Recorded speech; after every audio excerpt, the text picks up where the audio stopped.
go ahead and turn in your participant handbook to page 3, and that's an anger scale.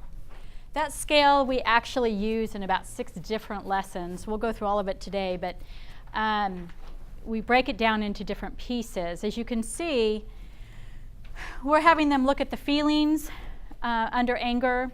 We're having them look at body cues. In other words, what is their body telling them that tells them they're angry?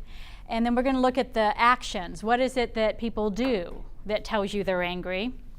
And the thoughts, what's going on in your head when you're angry, and then the consequences. So I'm going to give you guys about 10 minutes to kind of go through that with each other at your table and actually come up with some things, and then we'll actually translate it onto the board and we'll have some discussion on that. So work with each other in filling in those 5 areas. Okay, let's start with anger. Let's go to the anger iceberg. So if you actually flip over a couple of pages, that's where the anger iceberg is. I had you write it down under feelings. Normally when this class is run, we don't do feelings to begin with. We talk about cues. What does your body tell you when you're angry? Because in the very beginning, feelings are oftentimes just a very ethereal, don't know what that stuff is. And we want them to have success. We want them to experience success from the beginning. Marissa and I were talking about earlier, making less confrontational. Most of the time, people can talk about what their body does when they're angry. They can talk about those cues. So what we actually do as far as the order of things is we actually do the cues first. And what's amazing is how many of them actually don't know what their body tells them when they're angry. It's amazing. So we're getting them in touch. Remember that? Getting them in touch with themselves, that introspection. You got to figure out how can you stop yourself when you're getting angry if you don't even know the cues that your body is giving you when you're getting angry. But for our purposes, let's go ahead and look at the anger iceberg. When teaching this, one of the things I use the iceberg simply because when a ship is sailing along the water and it sees this iceberg sticking up, what is it going to do? Try to go around, going to try to avoid it, okay? Is that what usually happens when we get angry? Do people try to avoid us when we're getting angry? Okay, anger is a secondary emotion, but it's a very powerful emotion. It's very powerful in the sense it gets people to move. I'm not a very big person, but when I get angry, people move. They move out of my way. I do not want to deal with that iceberg. And so we want our clients to understand the power of anger and the fact that it's very reinforcing. It's almost, can give you a power high sometimes, just knowing that people go running when you're angry. So we want them to understand that. But here's the issue, and this is why it's a secondary emotion. There's actually primary emotions underneath this that are fueling the anger. I've also used examples of being at a gas station. The reason they don't want you smoking at a gas station, it's not because they think you're going to throw a cigarette in the gas tank, it's because the fumes. And it's the fumes that you can't see that are the most dangerous. And so our anger can be very dangerous, and other people will try to get around it. But the real danger to the ship, to the people in our lives, is really what's going on here. And this is what causes the problems in our own lives. So I want you to share with me some of the things that, some of the feelings that are underneath the anger, the primary. Hurt, okay. How about the back table? Yeah. No, go ahead. Lolly. Abandonment, okay. Good. Scared. And I appreciate you saying that. I'm going to use the word fear. Anybody heard the acronym for fear? Oh, you don't want to hear my acronym. Good. False evidence appearing real. And we're going to look at fear, false evidence appearing real. Remember we talked about perceptions? This is why we do perception work.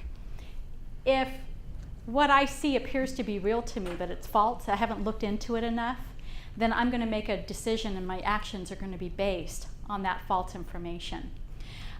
We do the same thing when we deal with jealousy. We have lessons on jealousy and love.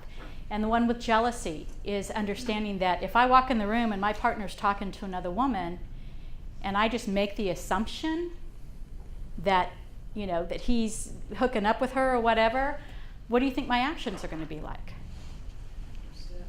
I'm going to be upset. Oh yeah, I'm going to be upset. Think I might fight? Think I might get into that fighting mode? Okay.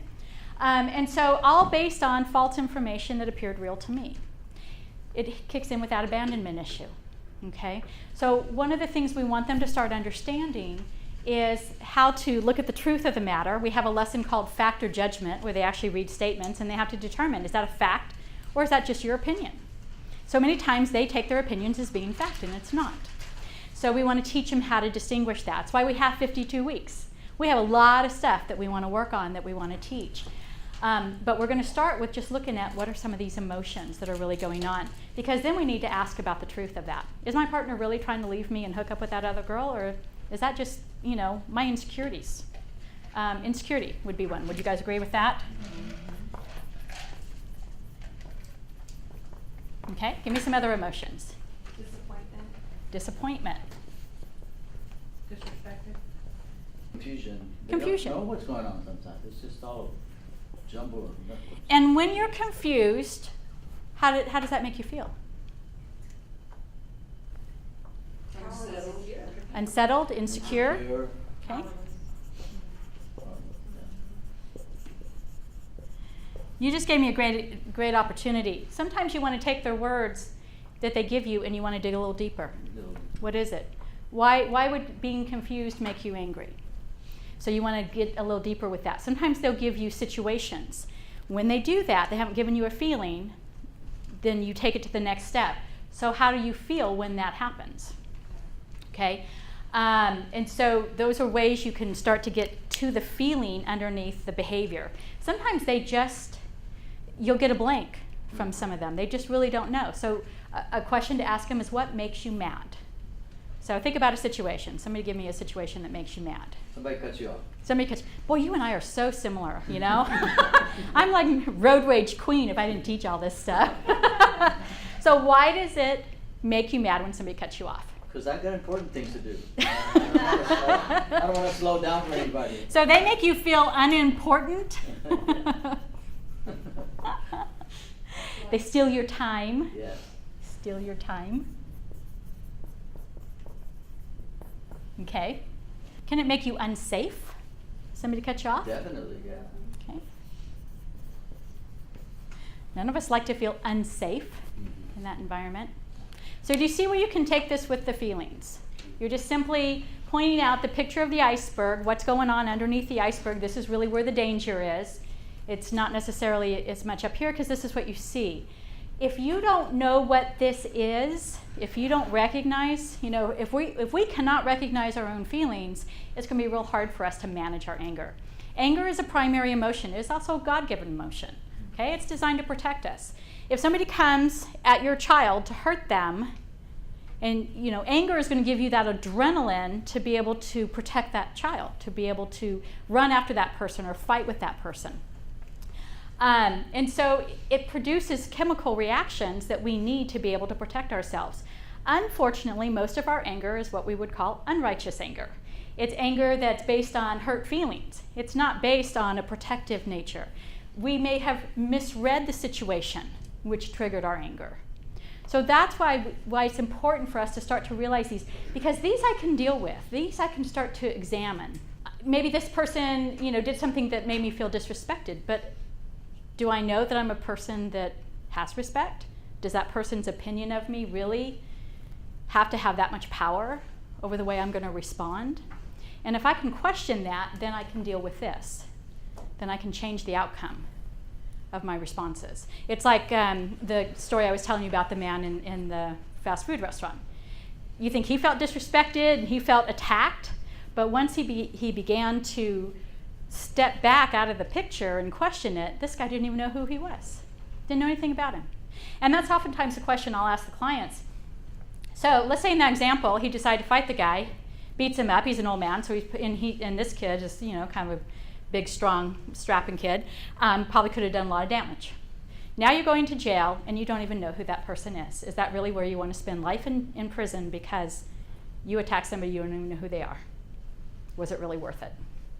And what we're helping them, this is where we're going to go into the anger scale, what we're helping them understand is you'll start off we all start at the 1. When we get to 10 is where you end up in the back of a squad car. You'll go back to 1. But do you want to go back to 1 on your own volition, or do you want to go back to 1 while you're sitting in the holding cell? Because you will calm down eventually. So what we work with them on the anger scale is how to recognize these feelings and be able to deal with these feelings. What were some of the cues? Okay, any other thoughts on this one before I move on? Are we good with how to kind of teach that? And we use the same analogy with jealousy. So we'll put jealousy up here, and we'll talk about the different feelings under jealousy as well. So let's look at cues. What were some of the, I won't necessarily write these down right now, but what are some of the cues you guys came up with? Sweaty hands. Sweaty hands, okay. That's those chemicals that are flooding through your body, causing your hands to sweat. What are some other cues? Clenched fist, okay. That'll tell you. Butterflies in your stomach. Okay, butterflies in the stomach. So some Racing gastro heartbeat. stuff. Racing heartbeat. Racing heartbeat, Inability to think. headaches, Yeah, inability to think. can't think straight, okay. In fact, when anger hits, we actually get what's called tunnel vision. And when we get tunnel vision, we can't see everything else that's going on. Because honestly, if I'm in danger or I need to attack the threat, I don't need to know what kind of plant is sitting over in the corner of the room. I need to focus in on that threat. And unfortunately, that tunnel vision is what can cause them to miss the other cues that are going on. So, very good one. Any other cues that? Fingertips tingling. Oh, fingertips tingle, okay. One way I teach this exercise is I go around to each person and I ask them to identify one thing that your body tells you that you're getting angry. And that's where sometimes they'll struggle. So let them wrestle a little bit with it, but if they're still wrestling, it's okay. We'll go on. Once you listen to the others, maybe somebody will say something that will trigger as true for you. So that's part of the benefit is, number one, getting them to acknowledge that they get angry and they have something that happens to their body, so you want them to pay attention to their own body. But the benefit of the group is they can hear from other people. And then they may not have recognized it, but then they might hear somebody else say something and go, that's right, my heart does race when I'm getting angry. Yeah, because that's the place where we want them to start thinking about, I'm getting angry, what am I getting angry about? Be able to question it. I do an angry man activity or angry woman activity. Uh-huh. And so I have a group of poster paper, like for them, draw, if it's women, they're gonna name it like Maniac Marissa. And so they draw somebody and they identify the area, the heart beating fast or the tense muscles. So to see the Good. visual for the whole group, certain individuals, I tap my foot or, Mhm. or it's kind of like funny when you watch the cartoons from a long time ago, you saw the smoke coming out of Right. their ears or things like that. So that visual helps them identify so that they don't see red. So they because I have to tell them what is the first sign. I don't know, Miss Rod, I go from one moment being upset to beating up on my, significant other, Mhm. whatever, or Mhm. my kids or whatever. And so now I try to get the cues and Right. to stop it there. It's a really neat visual for them and That is a lot of terrific. insight. And that's where we use a paper plate that they color on there, and they color themselves, and or they can use the cartoons so that they can put that on there and they can explain to us, okay, why'd you pick Yosemite Sam, for example? Because that's what I look like. So yeah, no, anytime you can do anything visual, again, we're appealing to the visual learners. That is excellent. What you just described also appeals to the kinesthetic. It allows them to actually get their hands on it and draw it. So excellent. Okay, when we're doing an anger scale, and this is part of their weekly check-in, they actually will mark down each week when they come in, they fill out a form with their name, and they'll actually tell us what level, how angry did you get during this week? What level of anger did you have? What happened? Who was it with? What did you do? What could you have done differently? Again, that's not solution focused. We're looking, okay, this is what you did, but what could you do differently? What's worked for you in the past? So there's lots of different scales. This is just one of several. This one we're looking at from 1 to 5 is in the thinking side of the brain. You can still make decisions. From 6 to 10, you've moved into the emotional side of the brain. So we often ask, what side do you make better decisions at, when you're thinking or when you're emotional? Most of them can figure out, okay, I don't make real good decisions when I'm emotional. One of the breakups, right about, 6 to 7, we teach them, the way you know you're at a 6 or 7 is you've got your hands on something. You're smashing things, you're breaking things, you're punching holes in the wall, you're slamming doors, you're getting to the point where you're starting to put your hands on people, and that's starting to move you up here as far as behaviors. So when we talk about behaviors, when people are angry, this is where we want them to focus on, is at this point you've got your hands on something. And that tells you you're at a 6 or 7, which means you're starting to lose that ability to control yourself. And what goes up must come down. We want you to come down on your own rather than waiting until somebody else, some outside force, causes that to happen. Hannah, Diane, any other thoughts you have on the anger scale that you guys do?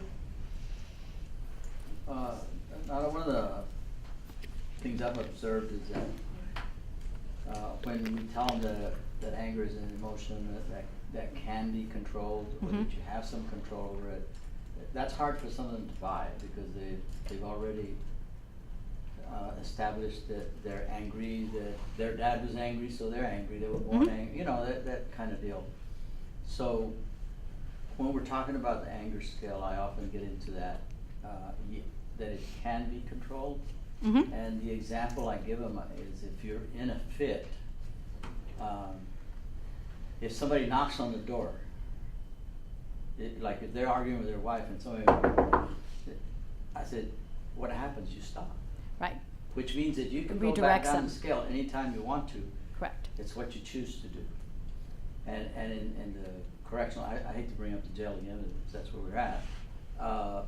In the jail setting, they don't get to practice this. I mean, their life is a little bit different than on the outside. So what I tell them is that if you're in the barracks, the way to practice there is, if you're in the barracks, somebody's making you mad, which happens every day. They have to listen to somebody going off all the time. They do. Say, don't just stuff it. Actually deal with it. Get up and move, even if it's just 10 paces away from what's Triggering making you mad. You're acknowledging to yourself that you're getting angry, and you're getting back down the scale again. Right. And I've had guys tell me, you know what, that does work. Even in the barracks it does work, just to move a little bit to get away from it. And that's where you want to give them solutions that they can use in their environment rather than in a perfect world. Yeah. So, very good. Did you guys come up? Just that if you're using substance or alcohol abuse, you don't have the luxury of thinking, and you're at a 5. Good. And so Very good. you automatically start. Very good. Substance abuse, you just wiped out your first 5 points. If you're using alcohol or drugs, because it reduces your inhibitions and it affects your judgment, so very good. So what happens is, you're already right here. You're just a trigger or a hair pull away from something happening. So let's say you're at a party and you had a few drinks and everything seems to be going great and wonderful, and all of a sudden somebody walks in that you don't like. You just lost your first 5 points to think about what your choices were, because at this point, are you more likely to react to that person? And generally that's what they find happens. So we let them know exactly that when you're using any substances that alter your way of thinking, you have probably just lost your first 5 points. I think at that point you don't think about consequences, you don't care about the consequences. Exactly. So, and what you brought up, Ruben, as far as the in that environment, we need to consider what they have to do to survive in there and help them navigate that with usable tools. So like getting up and walking 10 paces, they can do that. Yes. I had a gentleman I worked with who talked about he was down for the gang, and he was really he was first on the line when there was a riot and all this kind of stuff. And what was interesting was, on the flip side, he's telling me about his little girl and how he's embarrassed now that when he calls home, she gets you're getting a call from an inmate, And so he's wrestling with this. Well, he had been in and out of foster care because of domestic violence, because of substance abuse. And so it was pretty apparent during our discussion that, well, it sounds like that's not what you want for your daughter. You want to be able to go home and raise your daughter. And he had 4 more years left on his sentence. And so as he's telling me about this, I said, well, So let me ask you, obviously, you still have to save face with the gang and stuff, but if you're number one on the line, you're going to throw the worst punches, you're going to cause the most damage, and you're probably going to get new charges, which means you're going to increase the time you're doing in prison, which means that's just that much longer before you get to go home and be with your daughter. Whereas if you're like number 10, you're still throwing the punches, but probably not as bad. By then the riot's getting broke up, and so you go to ADSEG and you do your 90 days, and then you get your time back, and and you just continue on toward getting home. So would that work for you? And I swear, it was more than the light bulb. It was like a floodlight that went on in his head. It was like, wow, I never thought about that way. I go, so it still means you still, save face with the gang. I mean, you're still part of it, but you're actually not putting yourself in a position where you're not going to be able to get home to be with your kid. And it was so funny just to see that reaction in him. And I'm sure you get the same thing when you mention those. So consider, when we're working with our clients, how can we help them survive in the environment they're in? If I were to sit there and say, well, you just need to get out of the gangs. Really? And how stupid are you? I'm in a maximum security prison. Don't think that's going to happen. So we work with them on where they're at. If they're in a really violent relationship, toxic relationship, we're going to teach them some skills to at least handle their part of it. They may still want to stay with that toxic person, but it doesn't mean they're not still responsible for their behaviors, and it doesn't mean they're not still going to have those consequences. So what were some of the consequences you guys came up with when we're looking at anger? What were some things that, let's see, Hannah, how about your table? What did you guys come up with on consequences? The most extreme, well, not one of those extremes, but jail. Okay, so jail is probably over here, huh? Mm-hmm. Okay. How about No some sex. others? What was that? No sex. No sex. Okay, where do you want to put the no sex? You don't have a 20 over there, do you? You have a 20 over there? Okay. We do a class on apologies and what are the benefits of apologizing. What are the consequences of not apologizing? It's usually on the couch, no food, no sex. So very simple. Okay, how about some other consequences? Brenda, how about your table? What did you guys come up with? Physical and emotional harm to others. Okay, so Somebody else. hurting somebody else. Okay, are you going to go physical hurting or just emotionally hurting? Said both. Okay, so maybe over here you have the verbal abuse, and then over here you got the physical. So probably the consequence of feeling guilty for the person doing it. Okay. Over causing that. So we'll put that feeling guilty. Okay, very good.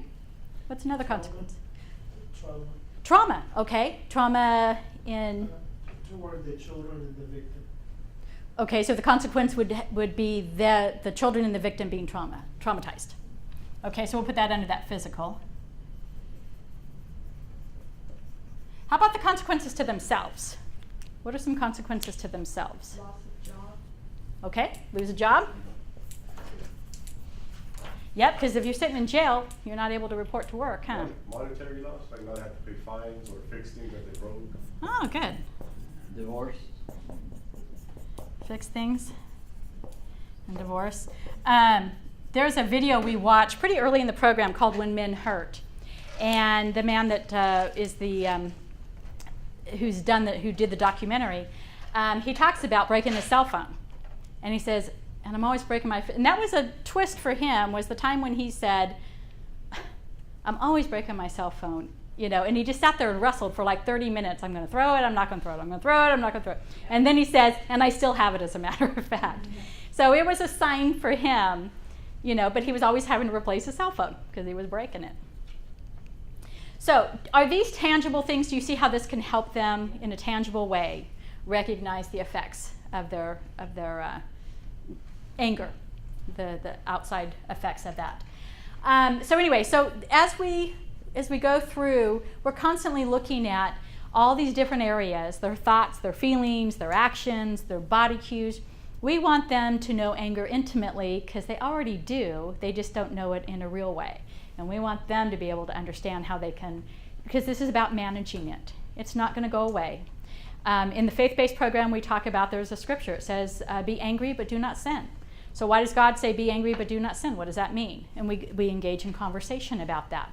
Obviously anger is okay, but you're not supposed to sin doing it, which is doing all these things, or you face those consequences. Okay. Any thoughts or questions on the anger? Okay, let's move into communication. This is always a fun one. Now, those of you that know the answers, I'm going to ask you to refrain just for a minute until we get all of these together, and then you can engage back again. Let's talk about what are some categories or forms of communication. And there's 7 of them. 7. That'll be, okay, we will have assertive. Stay on that. We'll do that part right now. We have assertive, and then what else do we I have? mean, verbal. Okay. Passive, aggressive, and passive aggressive. Okay, good. Now, what are some ways that we communicate Verbal. with other verbal? Okay. How else? Nonverbal. Okay. How else? Proximity. You already know this one, don't you? Okay, don't do that again. Okay. Proximity. One way I teach this, because most people don't know what the answers are. One of the things I do with them is I will actually come up on one of the participants and just stand real close. Now, did you notice what you just did? What happens is we don't realize that getting in somebody's space is a way of communicating. You know I'm not going to hurt you, so we're safe here. That's good. But if I were angry and I got in my partner's space, what do you think my partner's going to feel? Threatened. Have I said anything? Have I done anything other than just get real close? But I've communicated a threat somehow. Do you see that? What we want to teach them is that is a form of communication. Don't ever come in and tell me, well, I was just standing there, I didn't say anything. You don't get to get away with that anymore because we've just taught you when you get into their space, you have now communicated a threat, a potential physical threat. And so we want them to take responsibility for that from now on. Once we teach them, they can't get away with saying, I didn't know any different. So, okay, what are some other ways of communication? Sign language, good.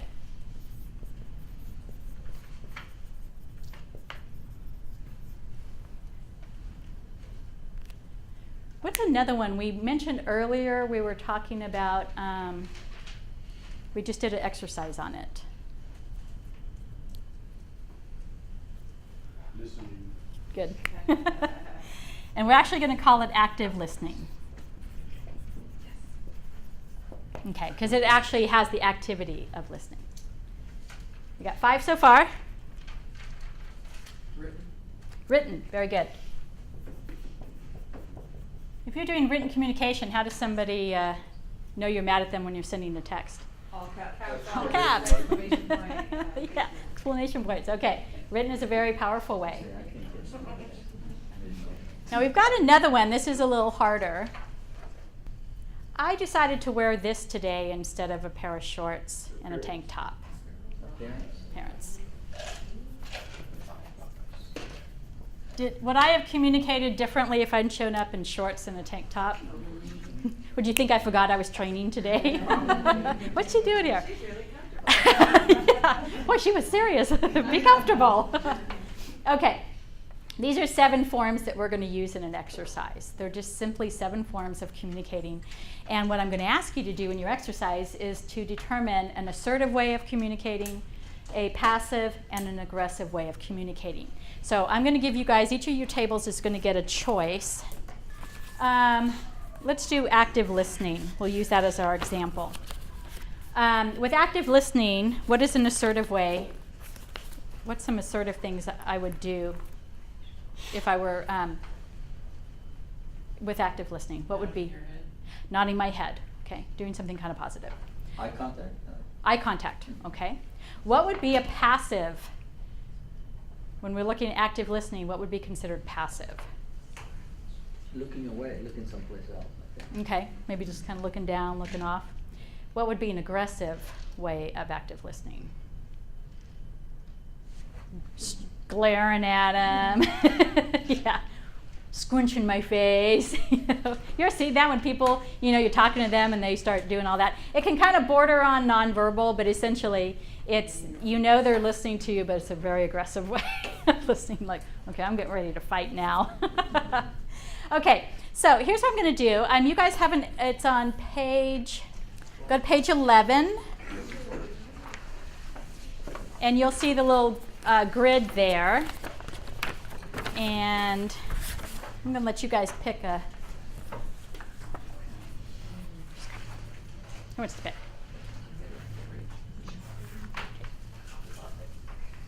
All right, taking your form of communication, come up with an aggressive, an assertive, and a passive way of communicating within that category.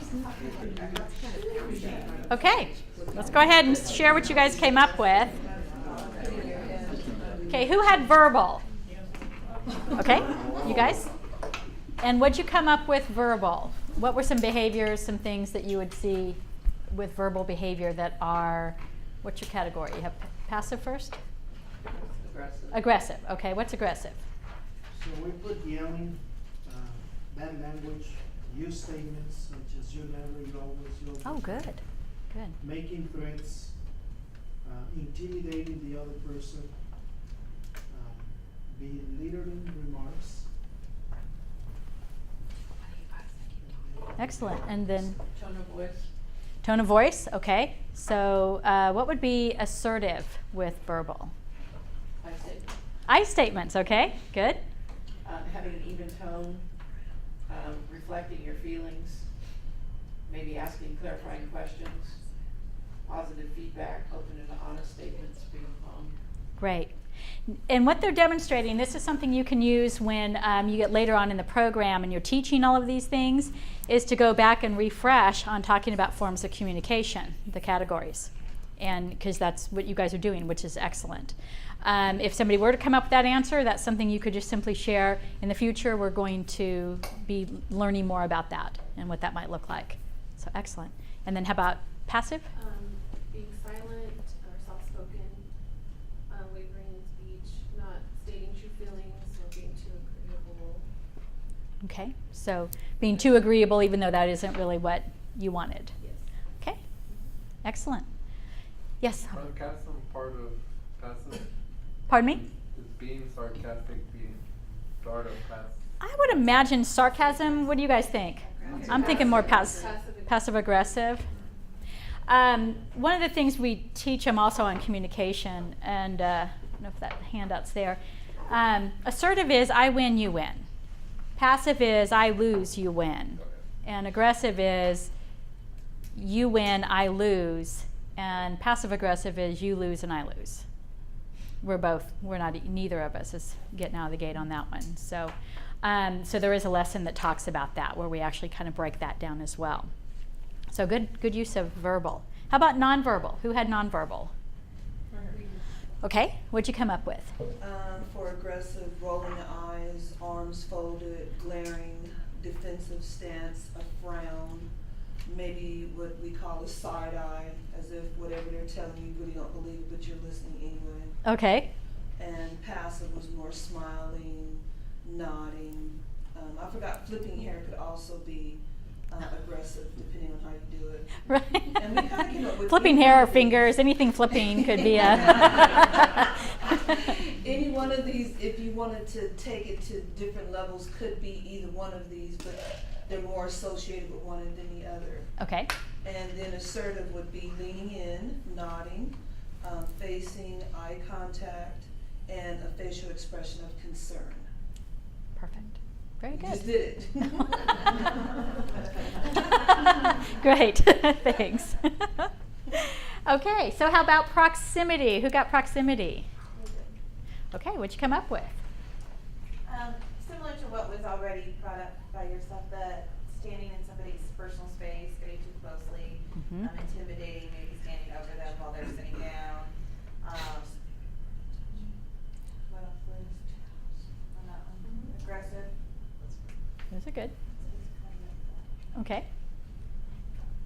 And assertive will be just the opposite of that. To make it simple, but, using, armed space. Arm space, to uh-huh. speak to someone, that low, loud tone voice. Being firm and direct when you speak okay. as, assertive. Okay, and that would be, definitely, and with the verbal too. Good. Anything on passive for proximity? That's a little hard. Allowing somebody to come into your personal space. Good. Yes, that would be. Looking away when they're talking to you. Soft spoken. Okay, so kind of tying in. And do you see how these kind of overlap some? Yeah. There's no distinct category, but we want them to start recognizing these behaviors, and they can't get away with just, well, I didn't say anything, well, I didn't hit anything. We want them to move beyond that, to be able to see how their behavior affects others and how they're impacted. So, excellent, very good. How about sign language? Did we have that one? Was that chosen? Mm-hmm. Okay. And He's our leader over here. Ricardo? So for aggressive, I think we all know the universal, the birdie. Uh-huh. The finger. For assertive, kind of like thumbs up. Mm-hmm. And then for passive, you said just kind of like the shrug of the shoulder. Okay, sure. Okay. And then for passive aggressive.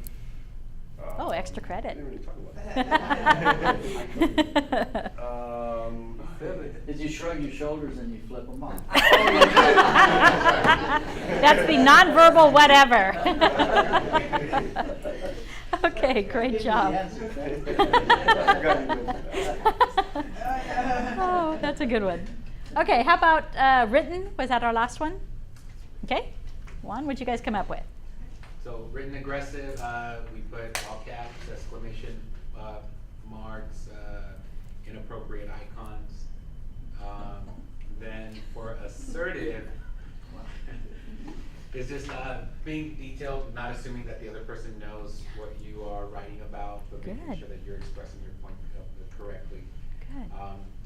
Passive is writing down what you think the other person might want to hear, so get that I lose, Mm-hmm. win, or just being too general, too broad, and not really having a clear point. Oh, great. You guys came up with some good stuff. That was good. Let me give you a little cheater here. Go to your facilitator guide. Go to page 24. On 24, I just kind of shared some examples that previous classes have come up with. So put on your bifocals and read the small print. But this gives you some different ideas that have come out. So if you find that your class is struggling, and that's the reason for the facilitator guide, is that it actually gives you some answers, some potential prompts, if you will, to get your class thinking about things. So these are actually answers that have come out of various classes. And the guys just blow me away sometimes with the things they come up with, So it's like, oh, that's really good. I'll write that one down. So anyway, there's an example of how you would use your facilitator guide, is to actually have those in your mind, be prepared so that as they're going through the exercise, if they're struggling, you can help them. And then if you flip the page back to 23, this is where what I was talking about, the I win, you win, where that section is in there as well.